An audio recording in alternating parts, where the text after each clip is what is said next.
Aujourd'hui, j'en ai choisi une question qui m'a été posée sur les réseaux sociaux il y a plusieurs semaines, mais que j'avais gardé en note justement pour notre première expérimentation. Donc, vous la voyez, Guillaume Lacroix, il a posé une question, je crois que c'était sur le groupe d'ailleurs. Guillaume Lacroix a posé la question suivante: quelle est la différence entre un ascendant bélier et le fait d'avoir Mars dans la première maison? Si vous connaissez l'astrologie, si vous avez appris l'astrologie, au moins les bases, vous comprenez tout à fait pourquoi Guillaume pose cette question, au sens où lorsqu'on a un ascendant bélier et qu'on lit les définitions dans un livre, on va souvent avoir beaucoup de ressemblances avec lorsqu'on lit la définition de Mars en maison 1. Mais pourtant, il y a une grande différence, elle est très importante et elle a à voir avec justement la subtilité de l'astrologie. Pour ça, je vais aller chercher, pour expliquer et répondre à la question de Guillaume, je vais aller chercher mon zodiaque électronique.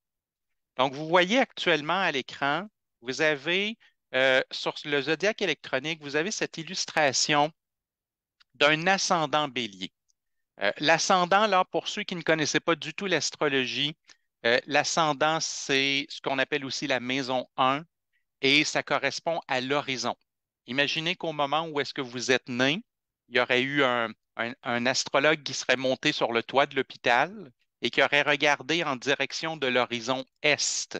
Il aurait vu un signe qui était en train de se lever en regardant vers l'horizon est. Et ce signe-là qui serait en train de se lever au moment de notre naissance, c'est notre ascendant, c'est le début de notre maison 1. Donc ici, vous avez un exemple où est-ce que l'horizon est dans le signe du bélier, donc c'est un natif qui a donc un ascendant bélier. Bien, cette personne qui a un ascendant bélier, l'ascendant, c'est vraiment le costume que l'on porte dans la vie. C'est notre manière d'interagir avec les autres, d'interagir avec le monde qui nous entoure.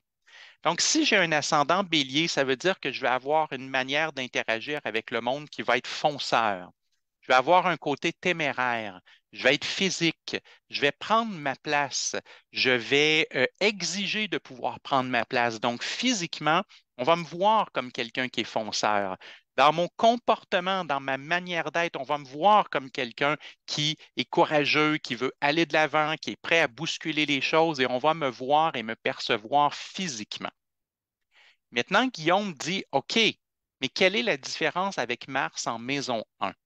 Et la grande différence avec Mars en maison 1, c'est que Mars peut être dans n'importe quel signe. Et Mars, ben, c'est son signe qui va lui donner, c'est son signe qui va lui donner sa personnalité. Imaginons par exemple que Mars serait dans le signe du Gémeaux. Bon, mais si Mars est dans le signe du Gémeaux, et là Guillaume dit j'ai Mars dans la maison 1, ça veut dire que quand je suis né, le Gémeaux était le signe qui se levait. Quand je suis né, le signe du Gémeaux se levait à l'horizon est. Et donc, j'ai Mars en maison 1, mais Mars en Gémeaux. Tout à l'heure, on avait un ascendant bélier, et là, mon Mars qui est en Gémeaux est l'ascendant, donc j'ai un ascendant en Gémeaux avec Mars dans la maison 1. Et comme je vous dis, il y a cette notion qu'en astrologie, Mars, son caractère, sa manière d'être va être dirigé par le signe dans lequel il se trouve. Ça veut dire que Mars en Gémeaux, c'est une planète qui va s'affirmer par ses mots et par son écriture. Mars en Gémeaux en maison 1, c'est quelqu'un qui s'affirme par sa parole, par ses mots et par ce qu'il écrit. On pourrait très bien penser, par exemple, imaginons une femme qui serait éditorialiste pour un grand journal. Ben, une éditorialiste pour un grand journal, ça serait très logique d'avoir Mars en Gémeaux et en Maison 1, puisqu'on a une personne qui s'affirme par ses mots, ses paroles et son écriture. Elle écrit des éditoriaux et elle s'affirme au travers de ça. Avez-vous déjà rencontré des journalistes?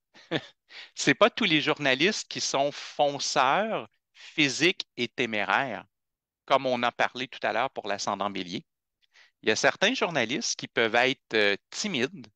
Il y a certains journalistes qui peuvent être très, très introvertis.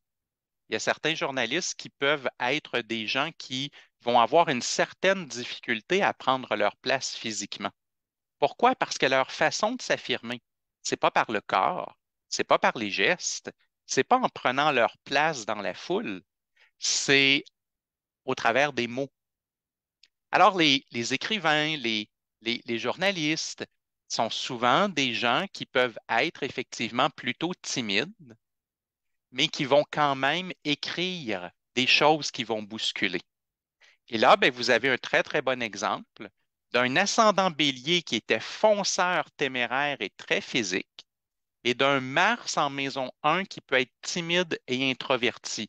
Pourquoi? Parce que comme Mars est en Gémeaux, il s'exprime par ses mots et son écriture. Donc, pour revenir à la question qui a été posée par Guillaume, quelle est la différence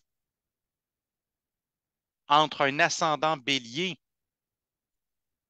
et Mars dans la première maison? Ben, la différence, c'est que Mars dans la maison, tant et aussi longtemps que je ne sais pas dans quel signe est-ce qu'il se trouve, je ne peux pas vraiment interpréter Mars dans la première maison. Mars dans la première maison ne veut pas dire grand-chose tant et aussi longtemps que je ne connais pas son signe. Alors, un ascendant bélier, je peux l'interpréter parce que je connais le signe. Mais un Mars dans la première maison, tant et aussi longtemps que je ne connais pas le signe, je n'aurai aucune idée de la façon dont la personne s'affirme. Dans un signe d'air, comme celui du Gémeaux, il s'affirmera par les mots. Mais ce n'est pas nécessairement quelqu'un qui sera physique et fonceur. Dans un signe d'eau, comme le cancer, par exemple, il pourrait s'affirmer par sa façon de prendre soin d'une autre personne, mais pas comme fonceur et téméraire. Dans un signe comme le poisson, il pourrait s'affirmer par ses dons de médiumnité, mais pas comme un fonceur, comme un téméraire, comme quelqu'un de physique. Donc, Guillaume, la réponse à la question, c'est très, très simple, c'est que l'ascendant bélier, on peut l'interpréter. Comme ça, on sait où est-ce qu'on s'en va. Il est physique, il est fonceur, il est téméraire.